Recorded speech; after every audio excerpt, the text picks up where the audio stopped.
All right, so let's start with an overview. So we're going to go through a series of things that we know about Teams, and a lot of it's been trial and error, but we have in mind a pretty good concept.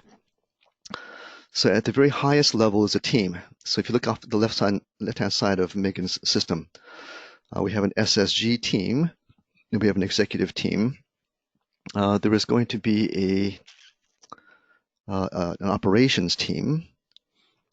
And then the ones that are marked with X's, that are XXX marketing, XXX sales, those are going to go away over time. They'll be there for archive purposes, but eventually they'll disappear as we get further along with our simplified version. So the idea is to have one team for SSG and to essentially have marketing and sales and services delivery all have visibility into each other's teams. The notion of having it in one team was to sort of, I guess, provide some visibility across the organization, and not to have things quite so separate in sales, marketing, and service delivery. As far as the channels are concerned, channels exist within Teams, and I guess if you had some exposure to Slack, the Slack channels and the Teams channels have some similarities. The channels within Teams have some further functionality that we'll talk about shortly in terms of conversations and posts, which is what normally appears in Slack. Also, each of the channels has its own set of files and its own wiki. So we'll talk about each of those in turn as we get a little farther along. The one thing that's kind of interesting, which Slack might have as well, is this notion of chat. So off the left-hand side, there is a place for chat, and it is very much like a text messaging system in some regards. So from that perspective, if you combine the functionality of the Teams channels and the chat together, it's actually a pretty powerful platform. The objective at some point, and I think Don, Megan, and I are doing it pretty well now. All of our communication, or nearly all, is being sent through Teams. So, for example, it is rare that I would send a piece of email to Don or Megan. So over time, I think that will be the norm for us as a whole. The last bit of our discussion is going to be about some guidelines. So we have some ideas in our mind for guidelines of how to use Teams and how to structure certain communication within Teams, and sometime in the future we'll have an opportunity for others outside the organization to also participate in Teams. Megan, have I missed anything? No. Okay, very good. Okay, let's start off with Teams quickly. So the objective of the team is to capture all internal communication. So the SSG team, for example, will be the repository for almost everything that we have going back and forth in terms of communication. So there's an SSG team, as I mentioned, an operations team, and an executive team. At some point, we may have an external team, and I think Danny might have some sense about this based upon his conversations with Manish Bardia about how to include some folks outside the organization within a team environment. So I mentioned earlier, we're going to discontinue the marketing, sales, and services teams. They'll be archived, so available for review for a period of time, and then at some point we'll end up taking them out. Then kind of briefly a discussion about users and user security. Each of the teams has a group of users available. So you belong to a team. You could belong to more than one team. So, for example, I might be part of the executive team, the SSG team, and the operations team. And there's user security available as well within each of the teams. So for the most part, everyone within the SSG team will have read and write access to those teams and to those channels. Megan, could you briefly look at the SSG team and then kind of flip through each of the channels within the SSG team? So just kind of give some indication of what kinds of things are there. Uh, the channels, the general channel basically is where things of a general nature for the entire organization might be. So you might notice that I had previously posted a financial package for November in a conversation and attached a file that has some spreadsheets in it for income statement, balance sheet, statement of cash flow. Our plan for the marketing team on the left-hand side is for communication that relates to marketing. So most of our communication in marketing has been elsewhere. This is actually our third home for marketing. So we had it in a team all to itself, and then we had it as a channel within sales, and now its third home is within the SSG channel. The migration cheetah channel is meant for things that are migration cheetah oriented.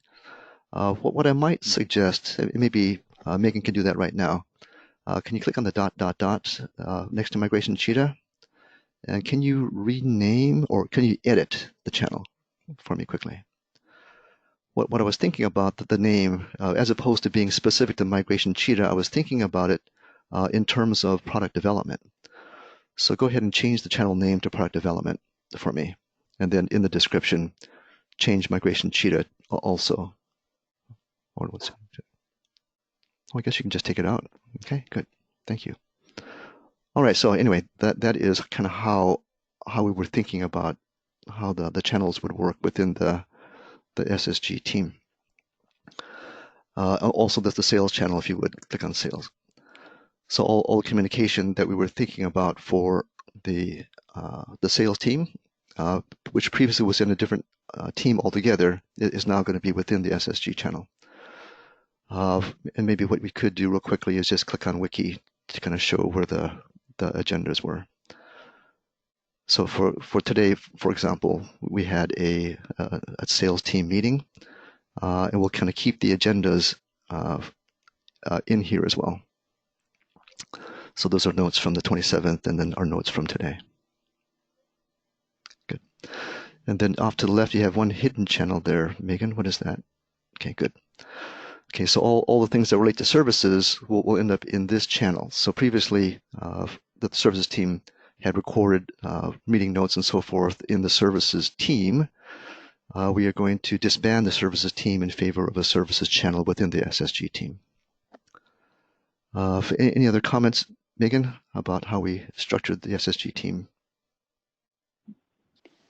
We just basically wanted to do less is more. So the more condensed that we can create this, it will help with organization.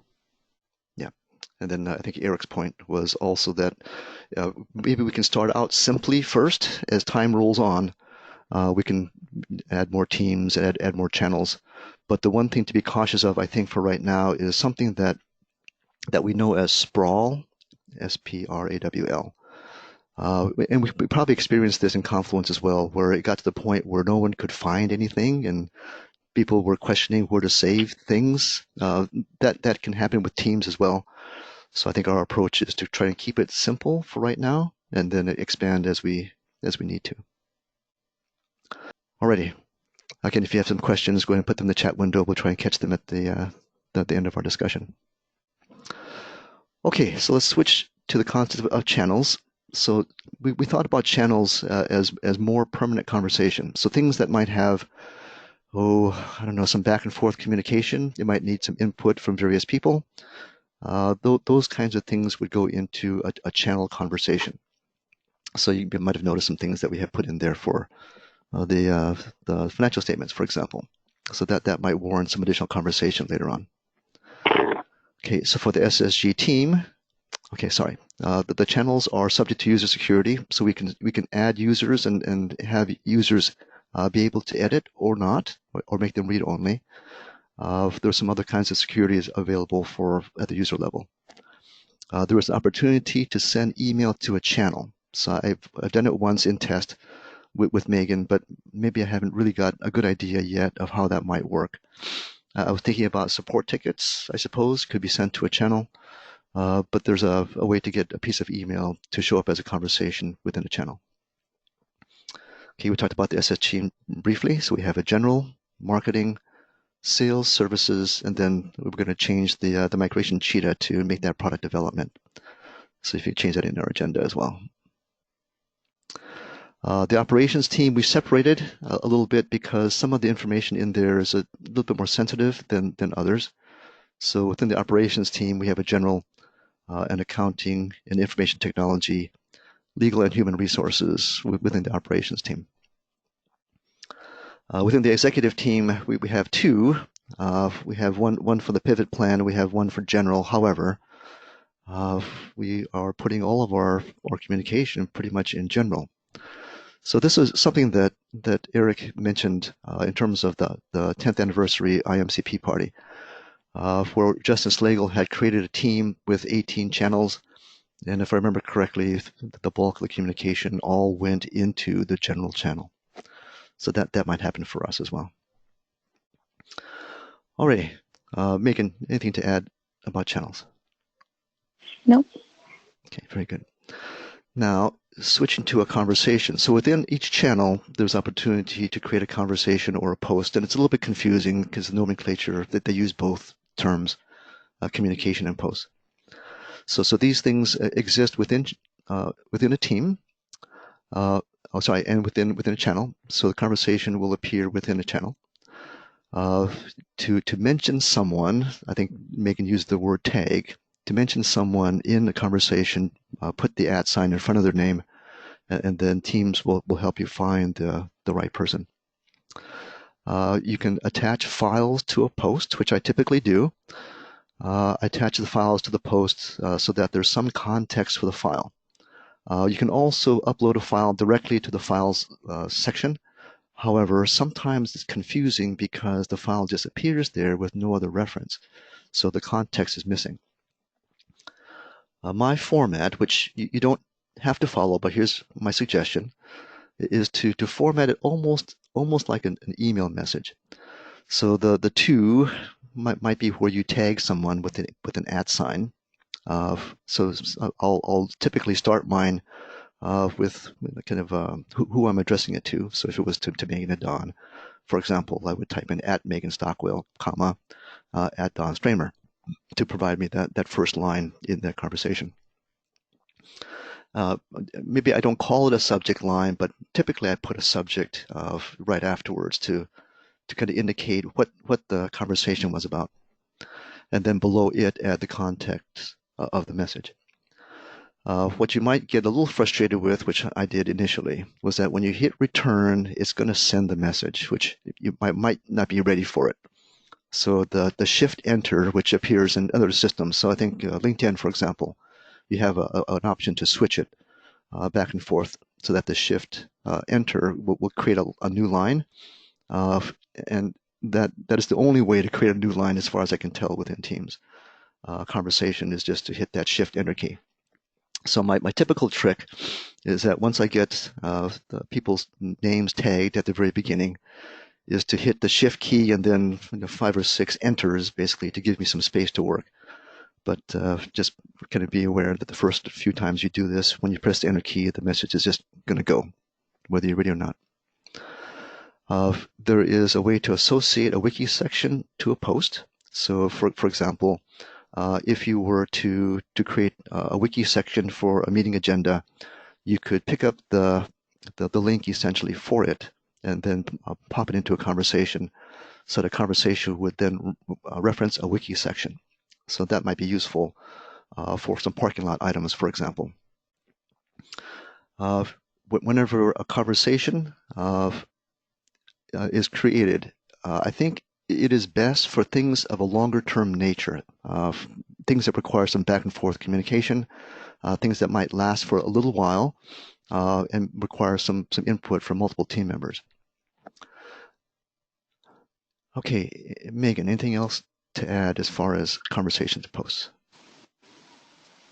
No. Okay, let's do this. Then maybe what you could do. Should we? Oh, sorry. Go ahead.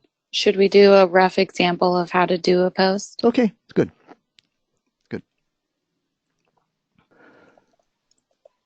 So this is going into the general channel. So everybody will have a chance to see this, who has access to the team. And the general channel is probably good for things that are kind of unrelated to any of the other items. So things that relate to the campfire on January 11th might go into here. Okay, good. Okay, very good. Then maybe what you can also do quickly, Megan, is to go up to the dot dot dot on the right hand side, upper right hand side. Okay, so I've done this. So in situations where I have hit the enter too soon, I've gone back to go and edit the post. So maybe edit. Go ahead and do the edit, Megan. So you can add a few words. You can attach a file if you've got to put a file in there, and then once you have finished your edit, you can go and click on the checkbox in the lower right-hand corner, and that would save your post. Okay, good. Okay, terrific. So if you have questions about conversations, go ahead and put them in the chat window. Okay, so far so good. Files can be stored within channels, and it's a little bit, there's a little bit of work that we can do to try and reorganize. So I mentioned earlier that the files can be attached to conversations, and if you do that and you attach a file to a conversation, it will automatically appear in the Files tab. So I think that's the better way to do it, so that way there's some context for the file. You can edit the files in place. So we've been doing that for marketing, and then some of Don's work as well. We've been have some files stashed away in the file section of the wiki, file section of the channel, and then to be able to go back and forth and edit that content. One of the good things about it is that you can have multiple authors edit a file, and you don't have to worry quite so much about who has the most current version, because there's only one version. I haven't tested it yet, but I'm guessing that you can see versions of the file. So as the file is changed, you can go back to a previous version of the file. Within the file section, you can also create subfolders and then put the subfolders into the conversation of the post. My suggestion is that we don't go too deep, so maybe 2 levels at most, in terms of subfolders within the file section. Megan, anything to add about files? Just for clarification, are you saying that when a file gets edited, that you can see the previous file before the edits? I'm hoping that's true, because that's the way it works in OneDrive and in SharePoint. So if you click on, okay, good. So this is how it might look when you open a file that way. And then you can make a change to it, potentially. So maybe make a minor change to it and see what happens to it. Okay, let's look at that a little bit later in terms of how it keeps versions, because I didn't want to kind of mess up the. Okay, so if you would, go ahead and close this file. Okay, good. And then maybe let's do one thing for a link. So maybe go and pick one of the files and then hit the dot dot dot on the right-hand side. And then basically you can get a link for the file. So go all the way to the bottom.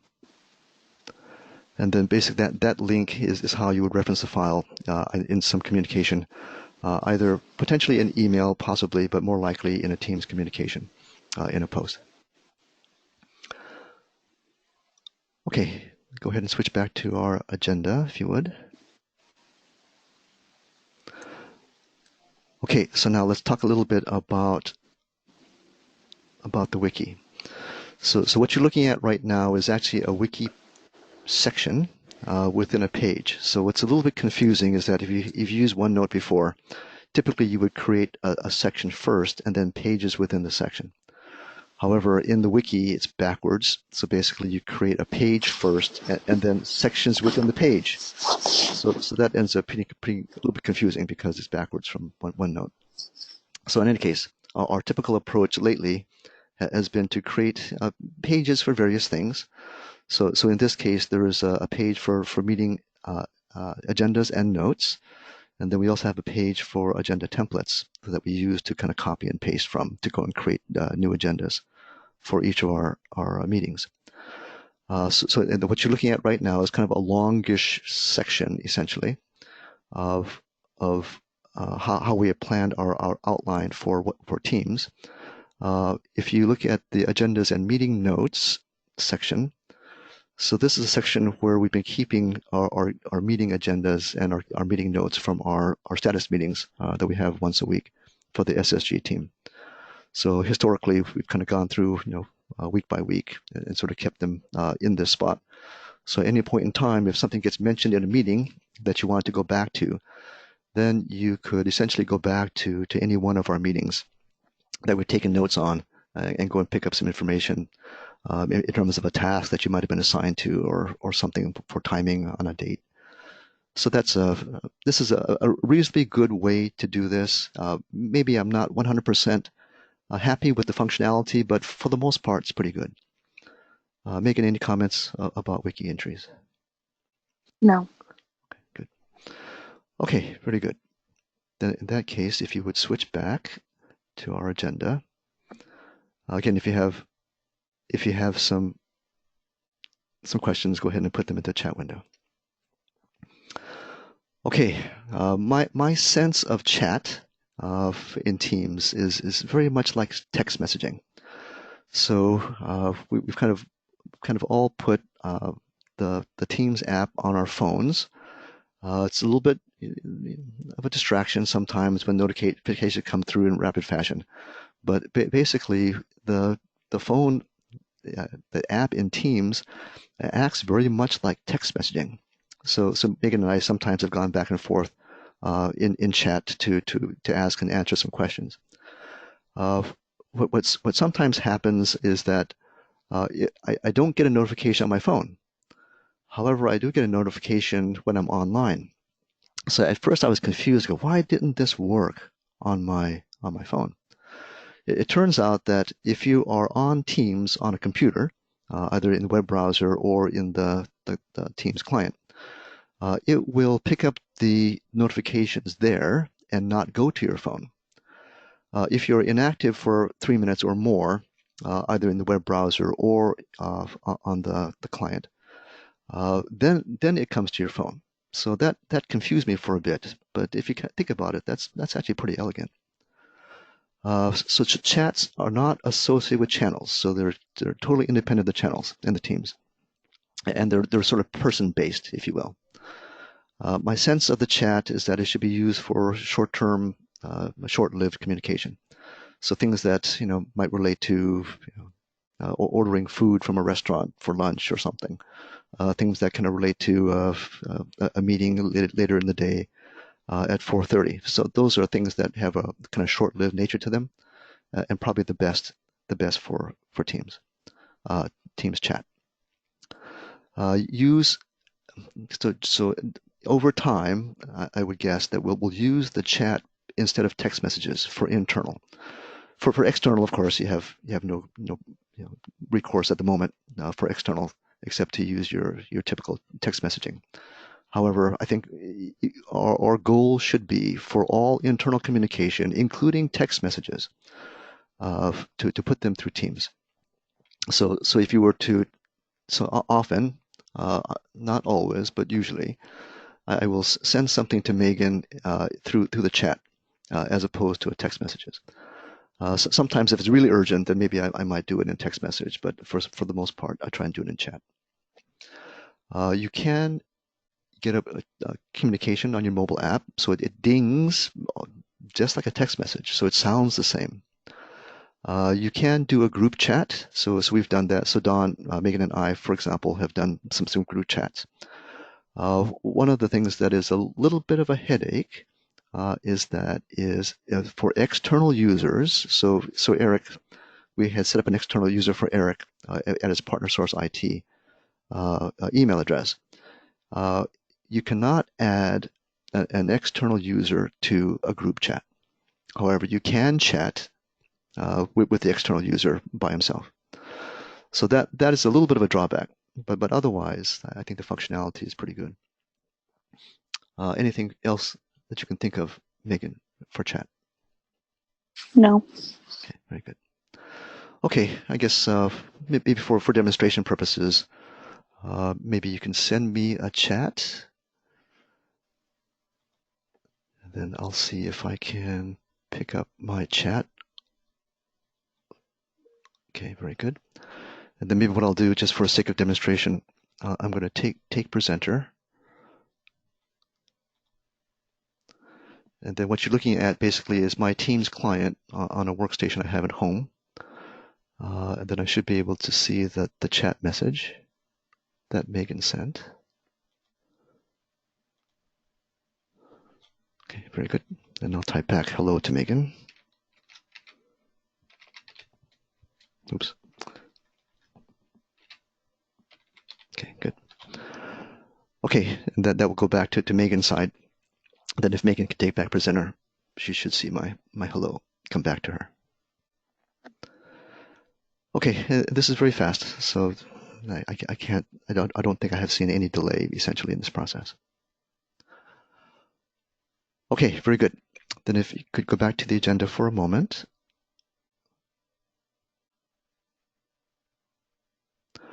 All right, very good. So let's see. I think we have a last bit of guidelines. So this is the last part of our content for right now. Okay, so we wrote this at a time before we had created the channels, but basically the new channels we created for the marketing, sales, services, and the migration cheetah team, and then you can change the migration cheetah to product development in the agenda, Megan. The following teams are going to be deprecated and eventually will be deleted. That's the marketing, sales, and services team that have XXX in front of them right now. This notion of sprawl was a concern because we've kind of heard stories kind of over and over again about when there's no control. Many teams get created, and then many channels within the teams get created. So for right now, at least for the near term, my approval is required before creating a team, and then Megan's approval is required before creating a new channel within the team. Install the mobile app. Turn the notification on, and if it, within reason, if it gets to be unwieldy at some point, then you might modify how the notifications are sent to you. And then typically our approach is that whenever we have meetings, we'll typically have a parking lot item or two that shows up in the meeting agenda. And then those parking lot items typically will copy and paste into a conversation and then tag everyone who was involved in the parking lot item. So that way people have, again, some context for the things that were in the parking lot and then can go back to the meeting agenda and the notes if needed. Alrighty, so just to kind of summarize, we talked about teams, which is kind of the broader concept within teams. I talked about channels that exist within the teams. And then within the channels themselves, the conversations, posts, and files and wikis, there are other things that can be added to a channel. So Danny has experimented with putting an Excel app kind of after the wiki in the channel, and basically you kind of see those things as separate tabs in the channel. You can also do the same for a OneNote notebook and potentially a SharePoint site. So you can essentially build almost anything you'd like into a channel. So for the moment, at least, we kind of kept it simple to conversations, posts, files, and wikis for the most part. So use the chat for some short-lived communication, things that don't require a lot of input from other people, just almost as if it were a text message, and then to kind of follow those guidelines that we talked about a little bit earlier. Okay, so now this is probably an opportunity for some question and answer, and we had a couple of questions that we popped in here just as we were developing the outline. So we can go and take a look at those real quick. One of the things that we didn't cover in our initial content, but kind of had some questions, and maybe this might not be a time to answer these questions. Maybe we can put this into a parking lot to answer them a little bit later. the question about where to find things and then where to put things. So that occurred in Confluence as well. And I think that there was an opportunity for us to kind of put some guidelines together in terms of where to find things, where to put things. So that might be something we do a little bit later for Teams as well. For the most part, I think if we stick to the simple channels within the SSG team, for the most part, I think we'd be fine. One of the questions that David asked about our Confluence site. So the Confluence site, basically, my sense at the moment is that it will stay where it is for right now. However, over time, we'll end up putting things into Teams as opposed to Confluence. One of the things that David has been putting into Confluence religiously is any work that relates to a client. So files and spreadsheets and so forth that were for a project that we did for a client goes into a Confluence page. So I think that I think is still valid for right now.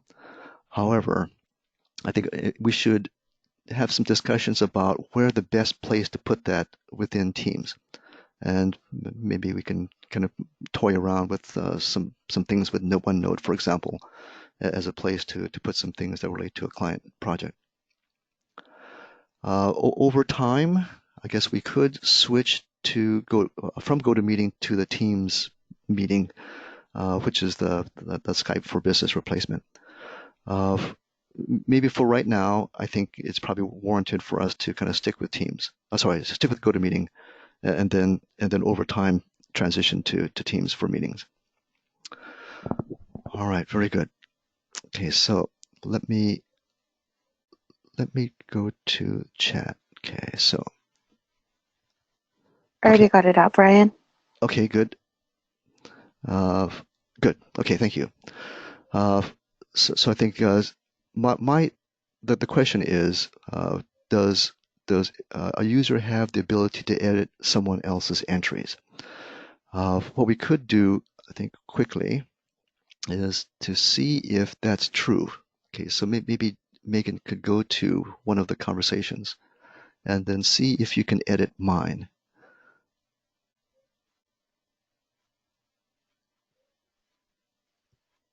Okay, so I don't think you can. So my sense is, and I think it's kind of warranted, is that if someone creates a post of that person, the author of the post can modify it and edit it. However, someone else who received the post, for example, cannot make the edit. And then I think the other thing that Steve Custer posted into the chat window was that there is an article that relates to version control in terms of how a file might get edited and then version control applied to the file.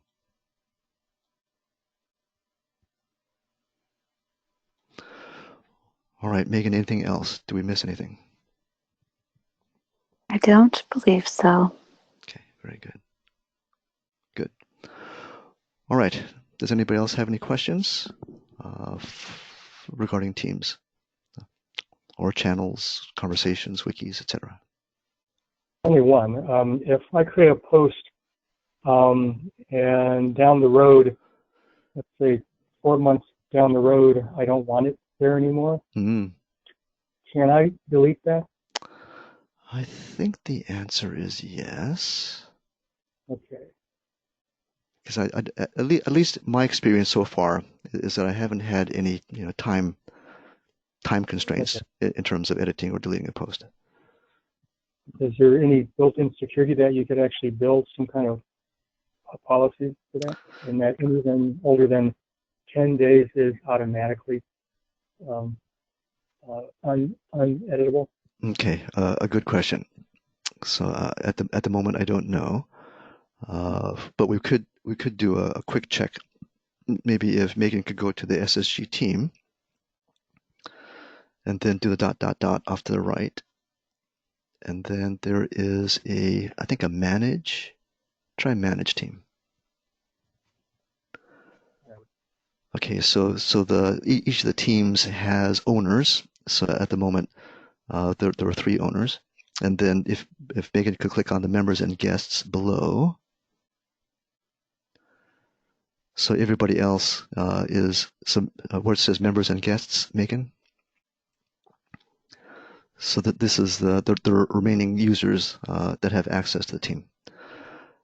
There are some different bits of user security available to each of the team members. So right now, all the members have access to the team for read and write.